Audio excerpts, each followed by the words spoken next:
E aí, pessoal do segundo ano, estou aqui para fazer a correção do PET da primeira semana relativo ao volume 2, que vai aí durante o mês de julho todo, por semana, para vocês realizarem as atividades, ok? Vamos fazer a correção da parte de história da primeira semana desse volume 2. Vamos aqui abrir os slides. Beleza. Bem, explicação e correção, PET volume 2, segundo ano, primeira semana de história.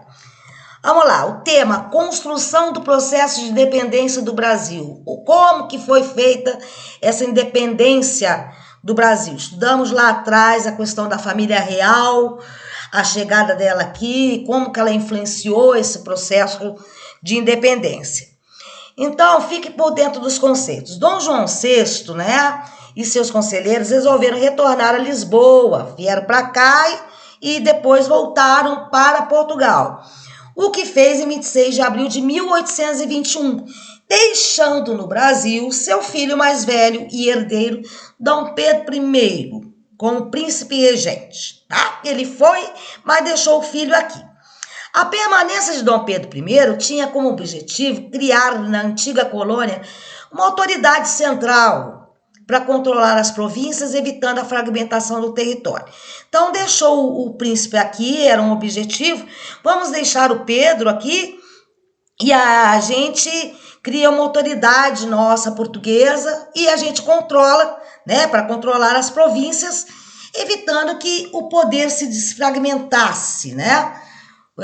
Deixasse de ser colônia, continuasse sendo de Portugal. Ficou um príncipe português aqui, tá? Então, vamos lá. Texto base do PET, gente, é grandinho aqui, né? Mas vamos lá. A vinda da corte portuguesa para o Brasil estava de acordo com o projeto de vários políticos e intelectuais de formar um império luso, né? Luso tem a ver com português. Luso brasileiro com sede no Rio de Janeiro. Então, a vinda deles aqui era para continuar do jeito que estava, mas sendo de Portugal, tá? Mas o período de Dom João VI, né, que é o período conhecido como joanino, não foi nada tranquilo. Teve muitas guerras e conflitos, com a invasão da Guiana Francesa, em 1809, da Banda Oriental do Rio da Prata, em 1816, e o movimento separatista, em Pernambuco, de 1817, que a gente chama da insurreição pernambucana, né? Em Portugal, sobravam problemas com a permanência da corte no Rio de Janeiro. O pessoal em Portugal não estava satisfeito com Dom VI aqui, Dom João VI. Na cidade do Porto, em 1818, comerciantes, magistrados e militares criaram uma sociedade secreta chamada Sinédrio para discutir as ideias liberais e contestar o regime absolutista dos Bragança, que Bragança tem a ver com Dom João VI. E a presença militar inglesa comandada pelo Marechal Beresford, titulado Lorde Protetor de Portugal. Olha a Inglaterra aí. A Inglaterra sempre tete a tete com Portugal. Em 1820, o grupo iniciou uma insurreição, esse pessoal lá de Portugal, conhecida como Vintismo ou Revolução Constitucionalista do Porto, que acabou por tomar as ruas e se estender pelo restante de Portugal. Começou a ter um processo complicado de reclamação lá em Portugal. Dom João VI estava aqui.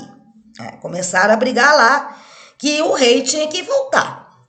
Tá? Então, vamos lá, me perdi. Tá. Que acabou por tornar as ruas estender pelo restante de Portugal, incluindo Lisboa, que é a capital de Portugal. Vitoriosos, os rebelados criaram juntas governativas e iniciaram os preparativos para elaborar uma constituição que colocasse limites ao poder real, né? Então, tipo assim, o rei não ia poder mandar em tudo. Eleições para uma constituinte foram convocadas e realizadas em Portugal e no Brasil. Em 1821, reuniram-se as cortes portuguesas, formadas por deputados eleitos no reino e nas províncias ultramarinas, que transformaram o reino numa monarquia constitucional. Então, Portugal já estava como uma monarquia constitucional. Dom João VI e seus conselheiros aqui no Brasil oscilavam entre duas possibilidades. Dom João VI pensou assim: eu vou voltar para Portugal com a corte e aceitar essa constituição nova que fizeram lá, vou ter que seria uma constituição, uma monarquia constitucional, ele não ia mandar sozinho. Então ele decidiu, né, voltar para Portugal e aceitar a Constituição, mantendo-se rei,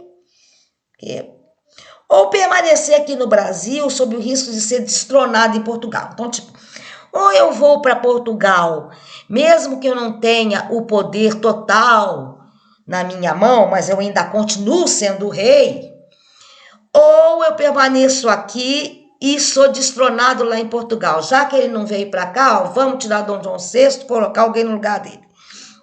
Então, Dom João decidiu retornar a Lisboa, retornou para Portugal e que fez isso em 26 de abril, né, de 1821, deixando seu filho mais velho e herdeiro, Dom Pedro I, como príncipe regente. Ele foi, mas deixou o filho, que era português.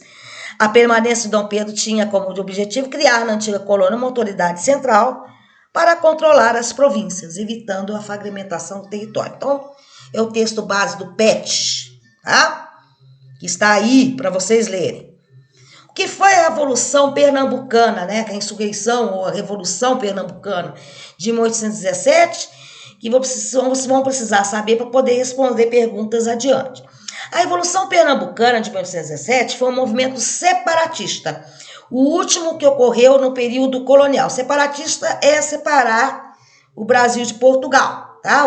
Uma região, tá? É a separatista, de caráter republicano, que aconteceu na capitania de Pernambuco. Tá? Pernambuco já era um estado forte desde a época da produção da cana-de-açúcar, né? Que foi um solo muito fértil. Então, tinha muita plantação de cana-de-açúcar em Pernambuco.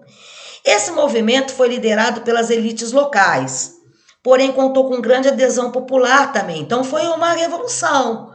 Foi um movimento que não foi pequeno, não, tá? Foi bem acirrada. Essa revolta teve como causa direta as mudanças ocasionadas nessa região por causa da transferência da corte portuguesa para o Brasil em 1808. Quando Dom João VI chegou aqui, começou a mudar algumas coisas na região. A Revolução Pernambucana de 1817, assim como Inconfidência Mineira e Conjuração Baiana, que foram movimentos que aconteceram, foi um movimento de caráter separatista e republicano que ocorreu no Brasil colonial. Sim. A grande diferença desse movimento para os outros dois foi que a Revolução Pernambucana conseguiu superar a fase conspiratória e chegou a tomar o poder local por mais de 2 meses. Porque, para quem não sabe, a Inconfidência Mineira, ela foi um movimento de separatista também contra a coroa portuguesa, só que ela ficou mais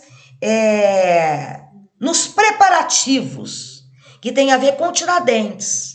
Então, porque foi traído, eles foram traídos. Então, o Joaquim Silvério dos Reis entregou o movimento para as cortes portuguesas, ele foi deflagrado, assim, deflagrado não, foi arrasado. Então, a Inconfidência Mineira não chegou a se tornar um movimento posto na prática, ficou mais só nos preparativos. A Revolução Pernambucana aqui diz que ela não ficou só na conspiração, ela conseguiu realmente tomar o poder por 2 meses. Esse movimento foi motivado pela insatisfação popular com as péssimas condições de vida que existiam nessa época e principalmente pela insatisfação das elites locais, os burgueses, né, cujos interesses conflitavam com os da coroa portuguesa. Essa tensão foi ampliada com a divulgação das ideias luministas nessa região. Então, era o iluminismo que influenciou a Revolução Francesa, a independência dos Estados Unidos, a Inconfidência Mineira, tá? Então, essas ideias de libertação, de liberdade, de igualdade, de fraternidade estavam reinando por aqui também. A Revolução Pernambucana estava diretamente relacionada com a vinda da corte, né, em 1808. Com esse evento, a vida dos colonos em Pernambuco alterou-se de muitas formas. Primeiramente, houve aumento de impostos em Pernambuco para manter os luxos da corte e para financiar as campanhas militares promovidas no Sul, que era possível depois a Guerra da Cisplatina. Então, olha, é basicamente isso a Revolução Pernambucana para que vocês possam entender as atividades da frente. Atividades. Aí mostra um texto, gente. Essa correção é um pouco complicada, porque eu tenho que trazer os textos que eu tirei do PET para que nós possamos desenvolver as atividades. Então, quantas independências? Foi um texto postado lá. A interpretação sobre a independência do Brasil provocou e ainda provoca muitas divergências. Alguns historiadores interpretam que a Revolução Pernambucana, essa que a gente falou antes, como um dos marcos principais do processo de independência do Brasil, porque ela saiu da conspiração e ela conseguiu tomar o poder durante 2 meses. Então, já foi um movimento de libertação. Outros, porém, de independência, né, de conseguir a independência do país. Outros, porém, afirmam que esse movimento não teve relação com a conquista da autonomia brasileira, pois seu projeto era republicano e visava a separação de algumas províncias do atual Nordeste do Brasil. Então, não queria realmente a independência, e sim de algumas regiões. Alguns historiadores são 2 visões diferentes. A Revolução de 1817 seria uma outra independência, nas palavras do historiador Evaldo Cabral de Melo, sufocada pelo projeto centralista de Dom João e continuada por seu filho, Dom Pedro. Mas deixou clara a insatisfação com o papel da metrópole assumido pelo Rio de Janeiro com a presença da corte. Do ponto de vista econômico, alguns pesquisadores defendem que a separação em 1808, com o fim do monopólio comercial por meio da abertura dos portos, né? Dom João VI, quando chegou aqui, ele abriu os portos para as nações amigas, principalmente a amiguinha Inglaterra. Outros com interpretações mais políticas indicam o 7 de setembro, independência ou morte, de 1822, embora nenhuma medida formal tenha sido tomada nessa data, tratou-se de um ato simbólico. Acham que aquilo que Dom Pedro fez lá de tornar independente o Brasil foi apenas simbólico, que na realidade o Brasil não se tornou independente nada, continuou sendo de Portugal, porque o príncipe regente era o quê? Português. Então, o Dom João VI saiu e deixou o filho aqui. Depois da Guerra do Paraguai, jornais republicanos argumentavam que a independência comemorada no dia 7 de setembro não fez mais do que manter os brasileiros sob o odioso poderio da família Bragantina. Então, será que se tornou independente mesmo, Portugal? Vamos lá, pergunta, gente. No que se refere à independência do Brasil, identifica as 2 interpretações sobre o movimento pernambucano de 1817. A resposta está no texto do PET. Então é isso, gente. A interpretação sobre a independência do Brasil provocou e ainda provoca divergências. Alguns historiadores interpretam a Revolução Pernambucana de 1817 como um dos marcos principais do processo de independência do Brasil. Outros, porém, afirmam que esse movimento não teve relação com a conquista da autonomia brasileira, pois seu projeto era republicano e visava a separação de algumas províncias do atual Nordeste brasileiro. Aí a pergunta 2, tome posição nesse debate, expressando e justificando a sua opinião. A independência realmente aconteceu de fato? Na tua visão, o Brasil se libertou de Portugal? Então, é uma resposta para que você deixe no seu PET. Você acha qual linha dos historiadores aí está certa? Qual seria a linha? Seria a Revolução Pernambucana um dos marcos principais do processo de independência do Brasil? Ou não? Não teve relação? Então, eu peço para que vocês tentem fazer essa atividade com uma resposta pessoal, para que depois a gente corrija no PET, ok? ok? Atividade 2, o que era ser brasileiro em 1822? Está no PET aí de forma errada. Está escrito que era ser brasileiro, no PET que eu tô falando, em 1922. Não é 1822, ok? Foi um erro aí de digitação, alguma coisa assim. O texto a seguir é trecho de um artigo divulgado em um periódico radical, o Reverbero Constitucional Fluminense, de Joaquim Gonçalves Ledo, líder do Grupo Brasiliense. Esse texto foi publicado no dia 3 de setembro de 1822. A independência foi proclamada no dia 7 de setembro de 1822. Ainda nenhum brasileiro disse, eu não quero Constituição. Nenhum exclamou também, separemos-nos da mãe pátria. Mas o capricho de alguns deputados nas cortes de Lisboas tem nos grandemente aproximado de um termo, em que os brasileiros todos gritaremos unânimes. Temos pátria, temos Constituição, temos rei, e bastante denodo para defendermos a nossa liberdade, para conservarmos as nossas leis e a nossa política gloriosa de representação nacional. Que era ser brasileiro em 1822? A gente era uma nação formada? A gente era português? A gente era uma mistura? O que a gente era? O que é o sentido da pátria? Vamos perceber aqui. Sobre o texto, responda como o artigo se posiciona em relação à separação de Portugal. Segunda pergunta, o que significam as expressões eu não quero Constituição e separemos-nos da mãe pátria? Terceira, no Dicionário da Língua Portuguesa de Antônio Moraes Silva, publicado em 1789, ao ano da Revolução Francesa, o autor assim define pátria, a terra onde alguém é natural, ou seja, ela resume pátria, o lugar, a terra de nascimento. É minha pátria, eu nasci aonde? No Brasil, então o Brasil é minha pátria. Realmente, pátria, que quer dizer pátria, significa em latim terra dos pais. Mas que terra é essa? Uma localidade, uma aldeia, uma cidade, um estado, um país? Podemos considerar que o termo pátria varia conforme o período histórico? Sim. Segundo a interpretação sociológica, como você definiria o conceito de pátria nos dias de hoje? O que você acha que é pátria? O que seria ser um patriota? Bem, a resposta da A, gente, que é como o artigo se posiciona em relação à separação de Portugal. O autor do texto, que era republicano, não era monarquista, ele era a favor da república.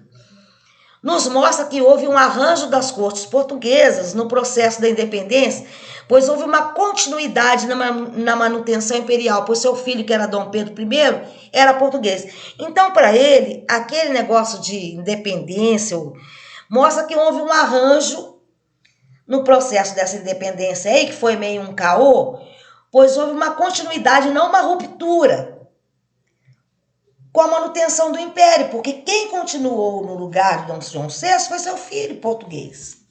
Houve uma continuidade, uma extensão de Portugal. Ele proclamou a independência? Proclamou, mas e aí?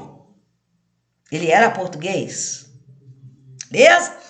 A segunda, o que significam as expressões eu não quero Constituição e separemos-nos da mãe pátria? Vamos lá.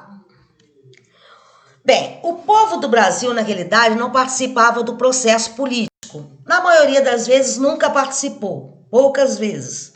Na proclamação da República, por exemplo, quando o Marechal Deodoro caiu, né, Dom Pedro II, e ele proclamou a República, a maioria do povo não sabia. Achava que ainda estava no Império. E o imperador tinha sido mandado embora. Então, é normal, o povo não participava desse processo político, não era perguntado sobre as mudanças. Em 1824, Dom Pedro I, ele outorga, então assim, ele impõe a primeira Constituição no Brasil, né? Ela não é promulgada, ela é outorgada, imposta. A expressão separemos-nos da mãe pátria, ela tem relação com a separação do Brasil, colônia de Portugal, separemos-nos da mãe pátria. Então, Basicamente, a pergunta seria isso. O povo não participava do processo de mudanças do país. A expressão separemos a mãe pátria tem relação com a separação do Brasil, que era colônia, de Portugal, metrópole. A terceira, a letra C, que fala o que seria pátria, né? O que você, segundo a interpretação sociológica, o que seria a pátria para vocês? Bem, gente, segundo o texto, a mãe pátria seria Portugal, terra de onde vieram os nossos antepassados. Então, a gente pensa assim, bem, chegou Portugal aqui, então os nossos antepassados, minha mãe pátria, Portugal. Com a nossa independência, quando a gente se tornou assim, separado de Portugal, passamos a ser brasileiros, pois nasceu um novo país, que é o Brasil. Não somos mais a colônia. Éramos, agora não somos mais. Esse novo país, ele tinha uma grande miscigenação. O que é miscigenação, gente? Aqui tinha português, tem negro, indígena, aqui tem vários tipos de povos. Tá? E nesse momento, essa formação do povo brasileiro é a junção desses povos todos. É português, o índio, o negro. Alguns são extremamente patriotas, que é a pátria, que são patriotas, lutam pelo país. E outras pessoas nem tanto, nem ligam tanto para esse negócio de país, não. O que acontece aqui é que as ideologias político-partidárias, os partidos, né, desmontam muitas vezes o sentido da palavra pátria. Amar o país é ter amor e respeito pela pátria, independente da posição política. Então, às vezes, vem esses políticos aí, negócio da pátria e tal, às vezes ele não ama o país. Na realidade, amar o país, que está dizendo aqui, é ter amor e respeito pela pátria, pelo país, pelo lugar que você está, e não essas brigas políticas que existem. Então, basicamente, seriam essas as respostas, uma atividade bem pesada, com muito texto, né? Às vezes de uma difícil interpretação. Então, eu trouxe aqui as possíveis respostas para vocês. Tá bom? Bem, gente, vamos terminando aqui. Eu trouxe uma frase de Aristóteles: as raízes do estudo são amargas, mas seus frutos são doces. Não é fácil, eu sei, é difícil estudar. Muitas vezes a gente não quer, a gente está cansado, a gente não está afim de fazer, mas é importante. Porque lá na frente vocês vão colher bons frutos. Não se esqueçam disso. Principalmente no Brasil hoje, que está complicado e que o mercado de trabalho está sendo muito disputado. Tá bom? Bem, eu vou fechando aqui. Um grande beijo para todos vocês. Bons estudos. Na próxima semana a gente se encontra com a correção do PET 2. Valeu!